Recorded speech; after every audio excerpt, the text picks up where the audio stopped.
Hello दोस्तों, free online teaching one में आप सभी का स्वागत है। तो आज हम इस वीडियो में महाराजा छत्रसाल बुंदेलखंड विश्वविद्यालय BSc BHSc first year examination 2021-22 foundation course subject Hindi paper first regular students के लिए यहाँ पर हम फुल सॉल्यूशन देखने वाले हैं। तो वीडियो के साथ अंत तक बने रहिए। और इससे पहले यदि आपने हमारे चैनल को सब्सक्राइब नहीं किया है तो प्लीज़ सब्सक्राइब कीजिए, साथ में बेल आइकन को ही प्रेस कीजिए ताकि कोई भी वीडियो की नोटिफिकेशन आप तक सबसे पहले पहुंचे। तो चलिए वीडियो को स्टार्ट करते हैं। तो यहाँ पर सबसे पहले हम खंड आ, जो कि आपको प्रश्न क्रमांक 1 में वस्तुनिष्ठ प्रश्न पूछे गए हैं। तो यहाँ पर हम प्रश्न क्रमांक 1 के सभी प्रश्नों के आंसर देखने वाले हैं। तो यहाँ पर पहले क्वेश्चन का आंसर हो जाएगा बी नंबर का ऑप्शन वाक्य। इसके बाद जो दूसरे क्वेश्चन का आंसर हो जाएगा सी नंबर का ऑप्शन समानार्थी शब्द हो जाएंगे। इसके बाद तीसरे क्वेश्चन का आंसर हो जाएगा ए नंबर का ऑप्शन निष्काम कर्म। इसके बाद जो चौथे नंबर का क्वेश्चन है इसका आंसर हो जाएगा डी नंबर का ऑप्शन शरद जोशी। इसके बाद पांचवें क्वेश्चन का आंसर हो जाएगा डी नंबर का ऑप्शन वेद ध्वनि। तो इस प्रकार से आप वीडियो को रोककर या फिर आप स्क्रीनशॉट लेकर इस प्रश्न के उत्तर को आप अच्छे से लिख सकते हैं।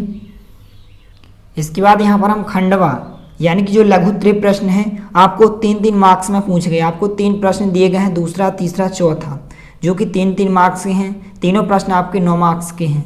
तो सबसे पहले यहाँ पर हम प्रश्न क्रमांक 2 का अथवा वाला प्रश्न यहाँ पर है कि अशुद्धियाँ से क्या आशा है। हम इस प्रश्न का उत्तर देखने वाले हैं।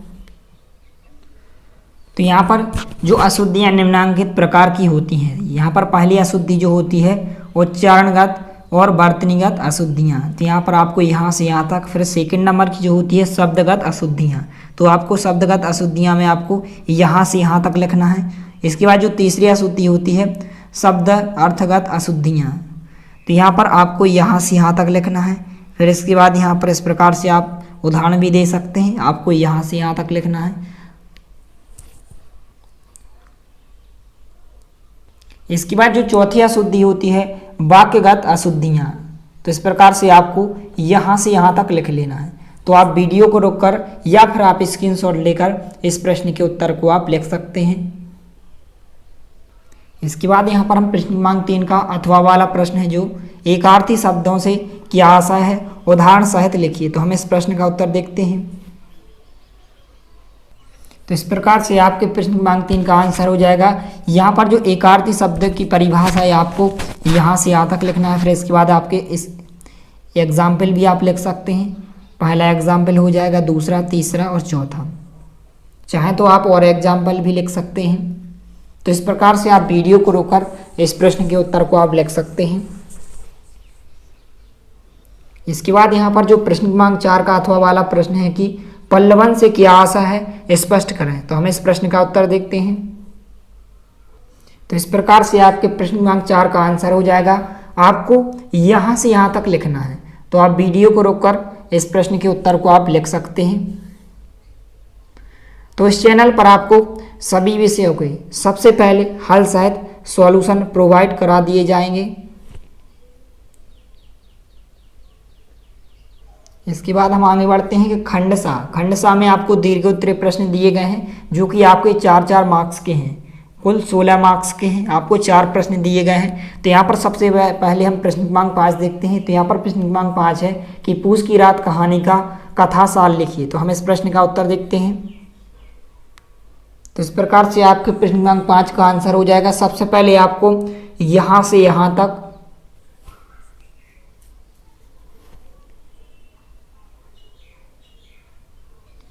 फिर इसके बाद आपको यहाँ से यहाँ तक,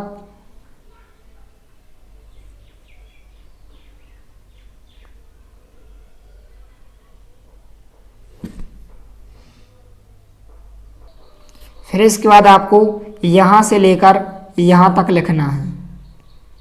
आप चाहे तो इस क्वेश्चन के आंसर को आप छोटे रूप में भी लिख सकते हैं।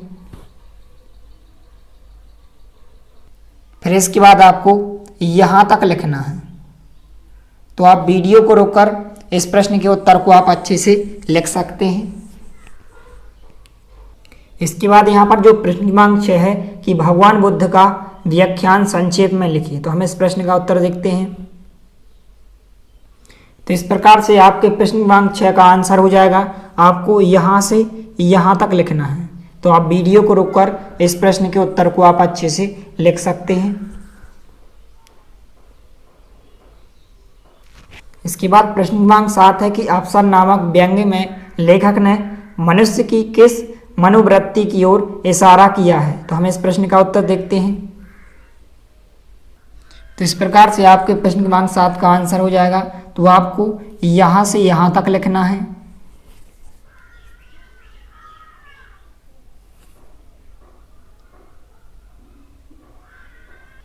फिर इसके बाद आपको यहाँ से यहाँ तक लिखना है।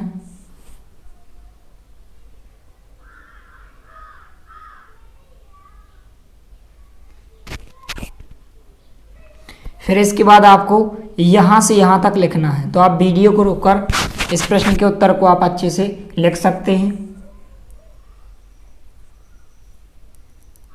इसके बाद यहाँ पर जो लास्ट क्वेश्चन है प्रश्न क्रमांक 8 का अथवा वाला प्रश्न कि सरदार पूर्ण से आचरण की सभ्यता के माध्यम से समाज को क्या संदेश प्रेषित करते हैं यानी कि देते हैं, विवेचना कीजिए।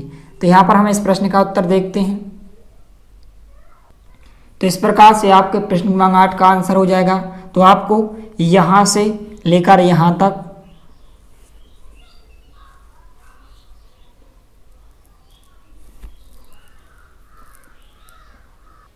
फिर इसके बाद आपको यहाँ से लेकर यहाँ तक लिखना है।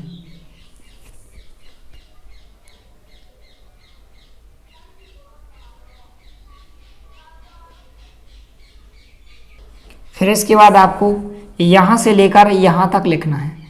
तो आप वीडियो को रोककर इस प्रश्न क्रमांक 8 के आंसर को आप अच्छे से लिख सकते हैं।